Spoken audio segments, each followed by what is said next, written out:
আপনার স্ত্রীকে যদি আপনি বলেন, দেখেন আমাদের সমাজের মধ্যে আজকে সবথেকে বেশি ফ্যামিলি প্রবলেম আছে কি নাই বাপ? জোরে বলেন না, আছে কি নাই?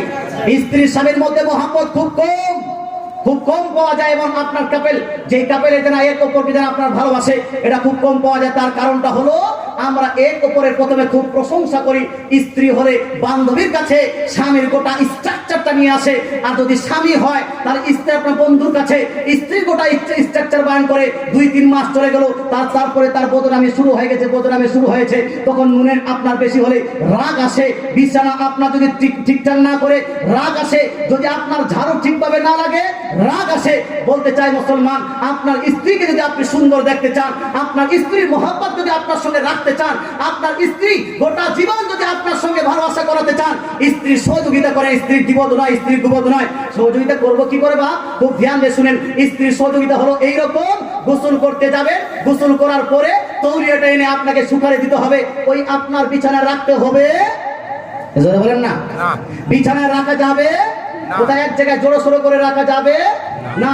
এই তৌলিয়ার জন্য অনেক সময় ঝগড়া হয়। যখন আপনি খাবার খাবেন, খাবার খাওয়ার পরে ভালো করে চেটে থালিটা খান, যাতে আপনার থালি আপনার ধুইতে গিয়ে তাকে প্রবলেম না হয়। খাবার খাওয়ার পরে যতগুলো কাঁটা আর আপনার হাড্ডি ফেলেছেন আপনার এদিকে ওদিকে, সেই কাঁটা এবং হাড্ডিটা উপরে প্লেটে উঠিয়ে তারপরে হাতটা ধন। কারণ আপনি খাবেন, আপনি নিজেই তো অন্যের আপনার মুখের জিনিসগুলোকে আপনি ঘৃণা করেন, আপনার স্ত্রীও সেই ঘৃণাটা জমতে পারে। আপনার প্রতিটি পরিবারে খাবার সময় স্ত্রী হেল্প করতে হবে। স্ত্রী গোটা দিন কাজ করে, আপনাদের আপনিও টায়ার্ড হয়ে গেছে, আপনি যখন বিছানার রাত্রিতে যান, বিছানাটা আপনি ঝাড়ু দিবেন। যদি রাত্রিতে ঝাড়ু দেওয়ার প্রয়োজন পড়ে, ঘর যদি আপনার পরিষ্কার না থাকে, কোনোদিনে আপনিও ঘরটা পরিষ্কার করেন। বিরাদ ইসলাম, আপনি জানেন লবণটা বেশি হয়ে যাচ্ছে আমার স্ত্রীর, আমার স্ত্রীর আপনার দ্বারা ঝাল বেশি হয়ে যাচ্ছে কেন?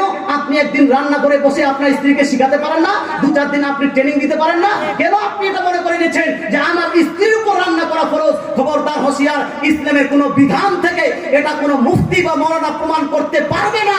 শুধু আর শুধু আপনাদের স্ত্রীর উপর এই রান্না করা ফরজ আছে, ঝাড়ু লাগানো ফরজ আছে, আপনাদের এই বিছানা করা ফরজ আছে, এটা নয়। কথাটা বুঝতে পারছেন?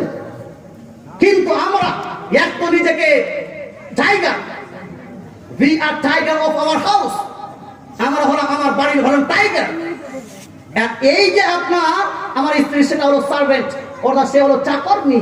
এই জন্য যখন এতটা আপনার ব্যবধান থাকবে স্ত্রী আর স্বামীর মধ্যে, তখন তার মধ্যে মহব্বত হতে পারে? এই জোরে বলে না, তার মধ্যে মহব্বত থাকতে পারে? রাজ ইসলাম, বাড়িতে স্বামী স্ত্রী থাকবে, স্বামী যদি রাজার মতো আর স্ত্রী থাকবে রানীর মতো, বলে সুবহানাল্লাহ। সুতরাং গীবতটাকে ছেড়ে দিন। মৌলানা হোক, মুফতি হোক, পীর হোক, যাই হোক না কেন, সবাইকে গীবত ছাড়তে হবে। এক মৌলবী যদি আরেক মৌলবী যদি গীবত করে, এই মৌলবীও যাবে জাহান্নামে। এক যদি নেতা আরেক নেতা যদি গীবত করে, এই নেতাও যাবে জাহান্নামে। ইসলাম, যদি কোনো ব্যক্তি এক চাওয়ালা দোকান আর আরেক চাওয়ালা দোকানে যদি গীবত করে, এও যাবে জাহান্নামে। নবীর কথা কোনো মিথ্যা হতে পারে না। নবী বলেন, গীবত একটা এমন জিনিস, এত সাধারণ জিনিস হয়ে গেছে, এই গীবতটাকে মানুষ খুব ছোট মনে করে, কিন্তু অথচ এই গীবতের কারণে কবরে ভয়ানক আযাব হচ্ছে, বলে সুবহানাল্লাহ।